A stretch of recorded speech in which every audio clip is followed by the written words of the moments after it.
we have filed a complaint against Mr. Rahul Gandhi for physical assault and incitement. हमने श्रीमान राहुल गांधी जी के खिलाफ Delhi police में शिकायत दर्ज कराई है उनके द्वारा शारीरिक हमला और उकसाने के लिए।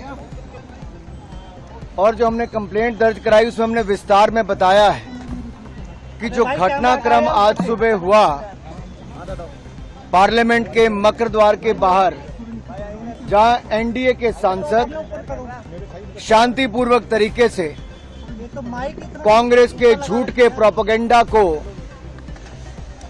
बेनकाब कर रहे थे और उनसे माफी की मांग कर रहे थे, उसी समय लगभग 10:40 से 10:45 के बीच में श्रीमान राहुल गांधी जी अपने कुछ इंडी अलायंस गठबंधन के सांसदों के साथ उस और कूच करते हैं। और जब सिक्योरिटी फोर्सेस के लोग उनको कहते हैं कि ये डेजिग्नेटेड पाथ है, ये रास्ता है जहां से आप पार्लियामेंट के अंदर जा सकते हैं, कि कितने डेस्परेट हो गए हैं कि आज इसे एकदम झूठी बातें, झूठा एफआईआर। राहुल जी कभी किसी को पुश नहीं करेंगे। मैं उनकी बहन हूँ, इतने सालों से मैं जानती हूँ, कभी इस तरह की हरकत कभी कर ही नहीं सकते। और फ्रैंकली देश भी जानता है, देश देख रहा है कितने डेस्परेट हो गए ये लोग कि इस तरह की फालतू के एफआईआर लगा रहे हैं, क्योंकि सिंपली अडानी पे चर्चा नहीं चाहते। और जो इन्होंने किया है अम्बेडकर जी के साथ, जिस तरह से अपमान किया है, ये जानते हैं कि ये देश नहीं सहेगा ये अपमान, इसीलिए ये सब डिस्ट्रैक्शन है, बस यही है। सियासत गर्म है सर, आप क्या बात करेंगे? एक बात तो हमें और आपको ये समझनी चाहिए, मैं पिछले कई वर्षों से और खासकर उत्तर प्रदेश में देख रहा हूं, भारतीय जनता पार्टी का एक बहुत सोचा समझा मॉडल है कि वो पहले अनकॉन्स्टिट्यूशनल काम करते हैं, गैर कानूनी काम करते हैं, और अगर आप उसमें विरोध करने आते हैं तो प्रशासन से, शासन से आपके खिलाफ कार्रवाई करते हैं। तो जिस तरह का राहुल गांधी जी का रवैया था, उन्होंने गुस्सा प्रकट किया और शायद इस परिवार और इस पार्टी को अपने आप को कानून से ऊपर मानने की एक आदत सी पड़ गई है, उल्लंघन करने की आदत पड़ गई है। वो डेजिग्नेटेड पाथ जो बताया गया रास्ता उस पर नहीं गए, बल्कि एनडीए के सांसदों के बीच में दल बल के साथ कूच कर गए।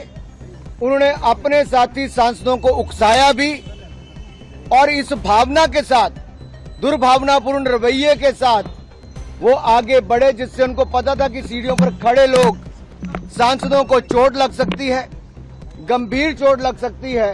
और उन्होंने वही किया।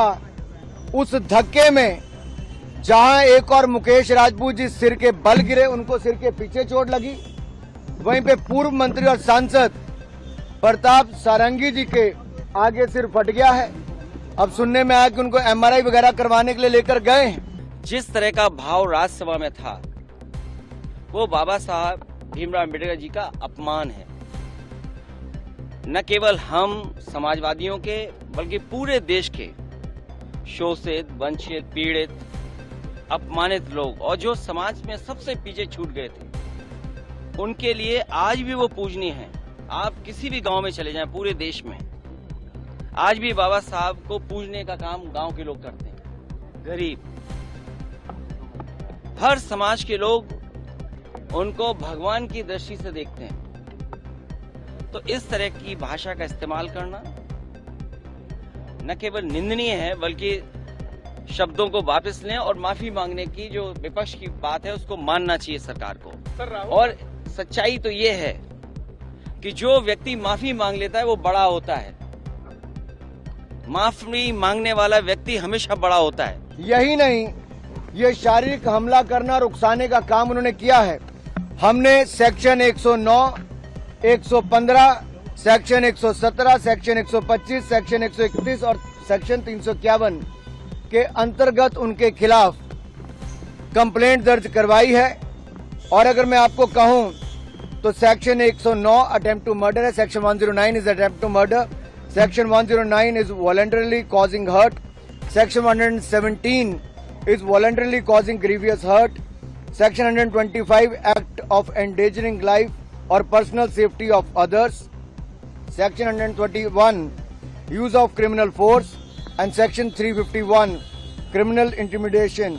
इसको लेकर जब हमने ये इन धाराओं के अंतर्गत ये कंप्लेंट दर्ज कराई है, तो सीधे तौर पर ये दिखाता है कि राहुल गांधी जी ने एक सोची समझी तरीके से जो रास्ता तय किया गया था उस पर नहीं गए, दल बल का प्रयोग किया, अपने साथी सांसदों को उकसाया और जिसके कारण गंभीर चोटें 2 सांसदों को लगी है। और जिस तरह का दुर्व्यवहार उन्होंने किया, एक महिला सांसद जो नागालैंड से आती है, अनुसूचित जनजाति से हैं, प्रण कौनियाक जी, उन्होंने राज्यसभा के चेयरमैन के सामने भी जो अपनी बात रखी है, वो राहुल गांधी जी के महिलाओं के प्रति रवैये को लेकर भी दिखाता है। ये जो कलयुग आया हुआ है, हालांकि वो मैं नहीं कह सकता हूं कहां से शुरुआत हुई थी, लेकिन भगवान श्री राम ने के अलावा जो हमारे भगवान हैं, भगवान श्री कृष्ण ने जब अपने प्राण छोड़े तब कलयुग शुरू हुआ। आखिरी शब्द भी यही थे जब उनको तीर लगा कि डेस्टिनी थी, ये माफ कहना चाहिए, भूल जाना चाहिए इस चीज को।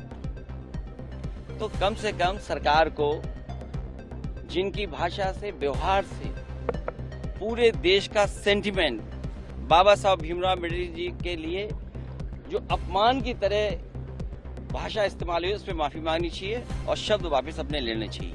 राहुल गांधी पर एफआईआर हुई है सर, देखिए, ये हालांकि मेरी स्पीकर साहब से बात नहीं हुई और दूसरे पॉलिटिकल लीडर से बात नहीं हुई, लेकिन ये लोकसभा का परिसर है, इसमें सबसे ज्यादा सुप्रीम अगर कोई है तो स्पीकर साहब है।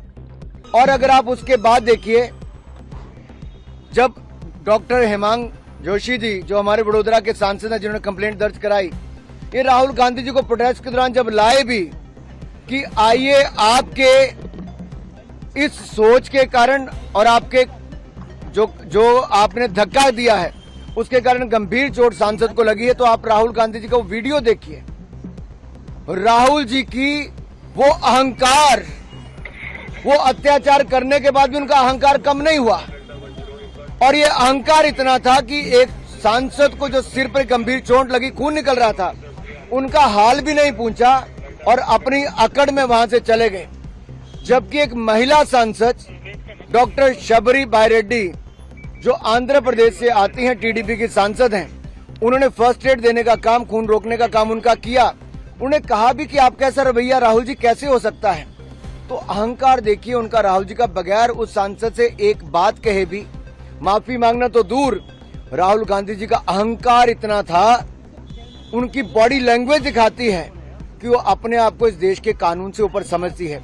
हमने पुलिस थाने में इतने कहा कि कानून के अंतर्गत, इन धाराओं के अंतर्गत आप जांच कीजिए और उचित कार्रवाई करने का काम कीजिए। सर, SC एक्ट के लिए कांग्रेस ने प्रेस किया है because they are saying Mallikarjun खड़गे जी को आप लोगों ने हर्ट किया। अब सोचिए आप, बीजेपी के लोग तो स्पीकर के साहब के ऊपर भी चले गए। हालांकि मेरी किसी पॉलिटिकल पार्टी से बात नहीं हुई है, लेकिन ये जो परिसर है वो लोकसभा का है, तो स्पीकर साहब के पास हम बैठ करके बहुत सारी चीजों को सुलझा सकते थे। लेकिन मैंने जो बात शुरू में कही, भारतीय जनता पार्टी के पास तरीके हैं, उनके पास मॉडल हैं, अंडरग्राउंड पॉलिटिकल उनके पास राय मशवरा आता है। वो कब ध्यान हटा दें, और पहले तो खुद अनकॉन्स्टिट्यूशनल काम करते हैं, पहले खुद गैरकानूनी काम करते हैं और फिर शासन प्रशासन से ऐसा कुछ करते हैं जिससे कि दूसरे पर आरोप लग जाएं। और मैं तो फरक्काबाद के सांसद जी को देख रहा था, वो सर्टिफिकेट वाले सांसद हैं।